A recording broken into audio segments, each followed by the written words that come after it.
château Castigno a été racheté par Marc Verstraete, notre propriétaire, en 2007. À l'initial, un domaine viticole, c'était vraiment le cœur du projet, vignoble en agriculture biologique à ce moment-là. Et en fait, progressivement, il a commencé à racheter des bâtisses qui étaient en ruine dans le village. Je tiens à préciser, Castignon est un vrai village, il y a des habitants, nous ne sommes pas propriétaires du village et nous cohabitons tous ensemble. Et c'est vraiment important pour l'histoire du village, puisqu'il y a vraiment cette relation entre les habitants et nous qui est très importante à nos yeux et qui fait aussi le charme du village et du concept. Et donc du coup, il a commencé à racheter des bâtisses progressivement, quelques chambres qu'il a construites, la maison d'amis en premier, et finalement il s'est retrouvé avec un restaurant, la petite table pour faire déjeuner ses amis, quelques chambres, et donc de là est partie l'idée de se dire ok, c'est finalement un complexe œnotouristique, en tout cas c'est ce qu'on aimerait en faire. Et donc là c'était l'origine, en 2015 on a ouvert la structure au complet, donc c'est assez récent, ça fait 9 ans, 8 ans et demi que nous sommes ouverts sur la partie hôtel et restaurant. Et du coup, plus de 15 ans du coup, pour le domaine viticole. Ici était stocké à l'origine le matériel agricole et à l'étage, en fait, c'était des logements pour les ouvriers agricoles. La réception de l'hôtel. Ici, on arrive à l'entrée de la ça à Attignan. Donc vous êtes dans la rue principale d'Attignan, où ici vous retrouvez la brasserie de Castigno. Alors pour ceux qui sont déjà venus, c'est un lieu assez connu qui est très vivant l'été. On y programme des concerts toutes les semaines ou toutes les 2 semaines. Donc il y a vraiment pas mal d'activités. En ce moment, elle sert vraiment à la partie technique et originale du lieu, c'est-à-dire que le brasseur brasse la bière artisanale que l'on produit. Donc là, c'est un petit peu compliqué de vous faire visiter, en tout cas c'est presque un peu dangereux. Mais vous aurez l'occasion de venir visiter du 1er juin jusqu'au 30 septembre. Donc elle est ouverte sur 4 mois, à raison de 5 jours par semaine sur ton soir. Voilà.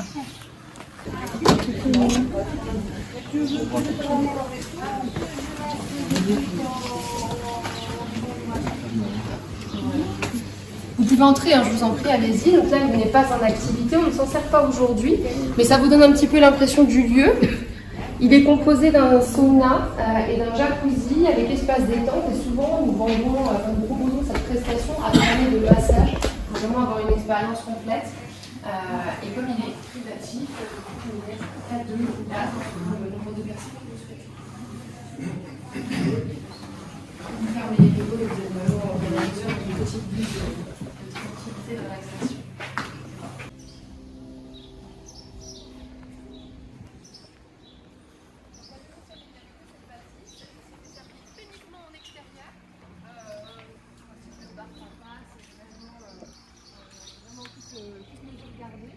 Julien Perrard qui a repris la petite table cette année en tant que chef de cuisine et directeur du restaurant. Donc voilà, il vous propose une cuisine, je pense que je peux te laisser en parler, une cuisine un peu canaille, un peu très bistrot, très typée, sans chichi, mais alors gourmande, hein, c'est comme ça que je le décrivais. Et méditerranéenne, avec des influences un petit peu du sud quand même, pour jouer avec le joli terroir qu'on a. Ouais.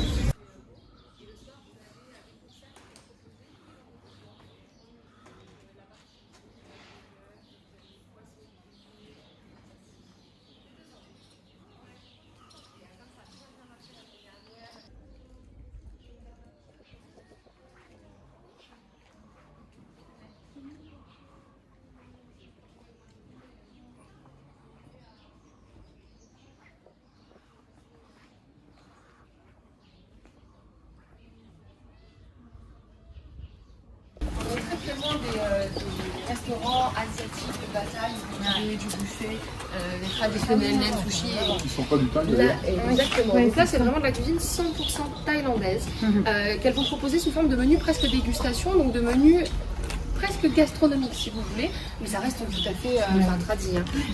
Et donc vous avez un menu en 4 services, un menu en 5 services qui sont indiqués sur la carte, mais en tout cas vous n'avez pas le choix. Faut se laisser guider, mais ça fait partie de l'expérience. Exactement.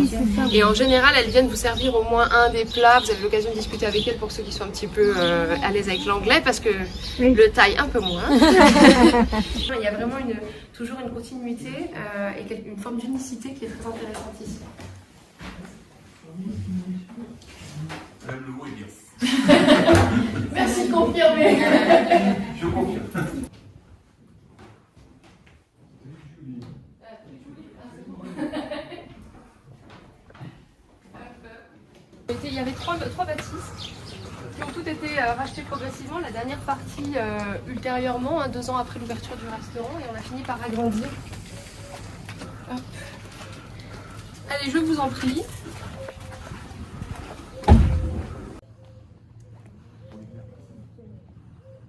Donc là, on a notre jardin aromatique, bon, c'est en plein essor, hein, vu que le printemps arrive, on avait peur des gelées, donc on attend le dernier moment, les scènes de glace, etc.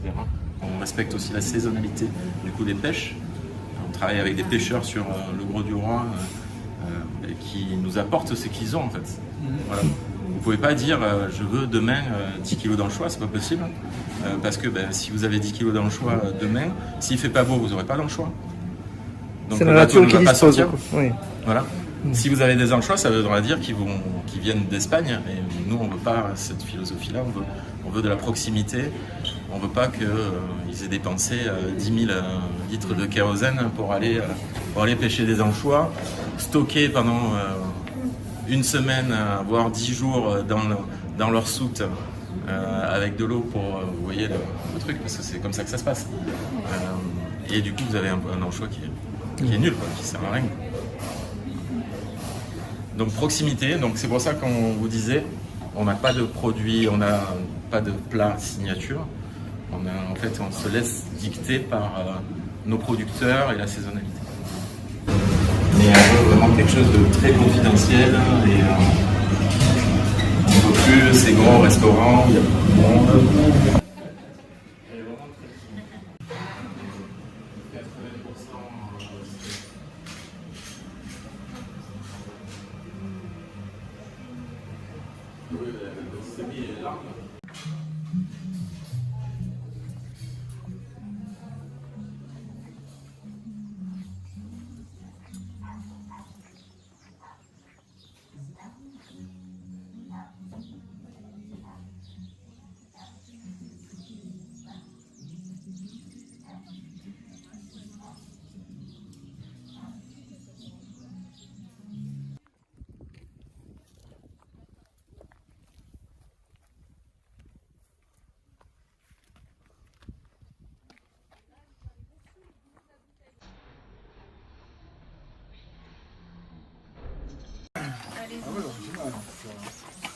Il aura fallu, j'ai appris ça hier lors d'une visite, 4 mois pour fixer la totalité à 4 personnes de tous les lièges qui sont fixés sur la rambarde. Travail d'orfèvre. Et bonjour. On parle un peu de l'histoire du château Castigno. Donc, le propriétaire, vous avez déjà les informations, s'appelle Marc Verstraete, il est belge. Il avait un rêve dans sa vie de faire un jour son propre vin. Il était vraiment passionné pour la gastronomie, pour le monde du vin, et il était vraiment à la recherche d'une place pour faire son projet. Donc vraiment, quand il est passé à Signane, il a vu la garrigue, les vignes, la biodiversité. Il est tombé amoureux sur les lieux, il a dit ça c'est vraiment la place pour faire mon projet. Donc c'était le 2007, il a acheté 10 hectares de vignes et les châteaux qu'on a ici à côté derrière les bois. Donc tout de suite, il a commencé à travailler en biologique et en plus on a gardé la vieille façon de travailler à cheval. En fait, on a une grosse partie de vieilles vignes, des vignes centenaires, et donc c'était vraiment des vignes pas faites pour la mécanisation. Et c'est pour ça qu'on a gardé la vieille façon de travailler à cheval. Petit à petit, il a acheté et planté autres parcelles. Donc maintenant, la totalité des vignes, c'est 32 hectares. Mais la vraie totalité du domaine, c'est 150 hectares. En fait, l'idée, c'était vraiment... En fait, l'idée, c'était bien de garder la biodiversité autour de la vigne. Donc, on a oliviers, forêts, garrigues, chênes truffiers.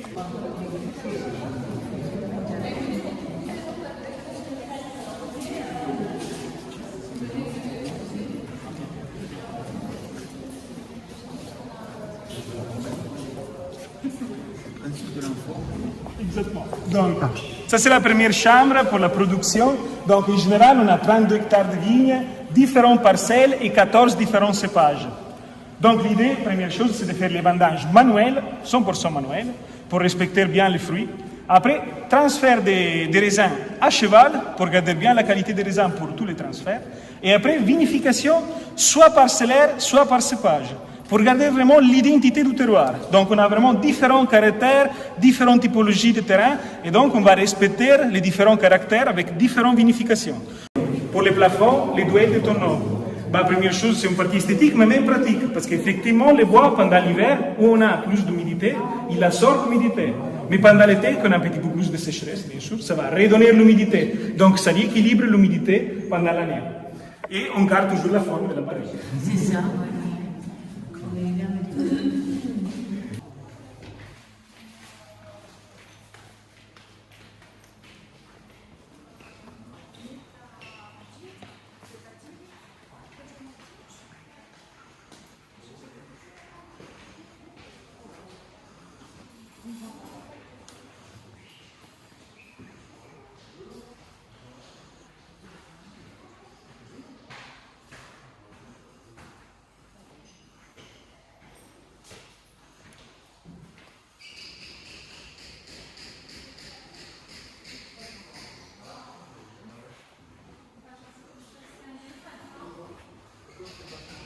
c'est vrai qu'on n'habite pas très loin, on ne connaissait pas et c'est vrai qu'on fait partie du guide BAO, on n'avait pas fait encore d'événements et là du coup on s'est lancé et c'est vrai que ça permet de découvrir. Vous imaginez un tel lieu?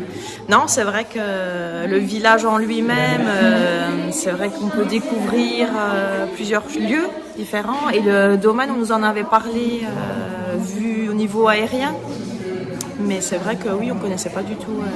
Il y a un côté unique, intimiste aussi, hein, c'est ça, ils ont mis en avant ce côté intimiste. Il n'y a pas beaucoup de places au restaurant. Oui, c'est vrai qu'on sent que c'est un peu calme. Privilégié. Oui, très calme, le village est très calme. C'est vrai qu'on se sent privilégié parce que le lieu, c'est vrai que c'est très beau. Hein. Intimiste, la décoration est vraiment... on voit que c'est tout étudié en détail, les matériaux, on voit que c'est noble aussi. Ça vous a plu? Oui, c'est vrai qu'on va venir déguster, je pense, au restaurant. Il y a le spa, la cave, c'est vrai que pareil, pour faire des dégustations entre amis ou famille, tout ça. Comme quoi, il faut être curieux, il faut oser découvrir, et on est surpris souvent. Hein. Oui, voilà, il faut oser, pas très loin de chez nous, en fait, il y a plein de choses à découvrir. Ouais. C'était très sympa, c'est très sympa. Je connaissais Castigno, j'avais vu le château Castigno de loin, de l'extérieur. Là, je l'ai vu de l'intérieur. C'est très très sympa, j'ai vu des choses que je ne connaissais pas, en particulier sur l'approche qui me plaît beaucoup du vin, de la manière de le faire. La biodynamie. Hein. La biodynamie un petit peu connectée à plein de choses, la musique dans le caveau, voilà, des choses vraiment qu'on ne voit pas partout. Et vraiment j'ai adoré tout ça, et puis après l'ambiance, Camille, Anne, et puis les gens qui s'occupent du château aussi, là, très convivial, très sympa. Voilà, j'ai vraiment beaucoup aimé, j'ai trouvé ça très sympa et je reviendrai ici et ailleurs. C'était un vrai régal pour les yeux, un régal gustatif parce que c'est un endroit qu'on habite juste à côté, pas loin d'ici, quoi, ce Crescent. On ne soupçonne pas. Hein. On ne soupçonne pas et ça mérite vraiment une visite parce que c'est vraiment quelque chose qu'il faut voir, quoi, absolument. Une vraie découverte. Hein. Une vraie découverte, dans le détail, tout est fait dans le détail, mais c'est somptueux, quoi. C'est parfait, c'est vraiment tout ce qu'il y a à voir, tout ça, c'est un régal pour les yeux. Quel souvenir le plus beau vous reste de ces 2 heures? Déjà l'accueil, qui était charmant, l'accueil. Puis deuxièmement, on fait une découverte. Des fois, on prend la voiture, on fait des centaines de kilomètres, voir des choses. Et alors que à côté de nous, à 30 km de Béziers, on a des choses qui sont magnifiques, quoi. Magnifiques. L'endroit, c'est vraiment, tout est fait pour plaire, quoi. C'est vraiment un plaisir. On déconnecte aussi, on déconnecte. Exactement.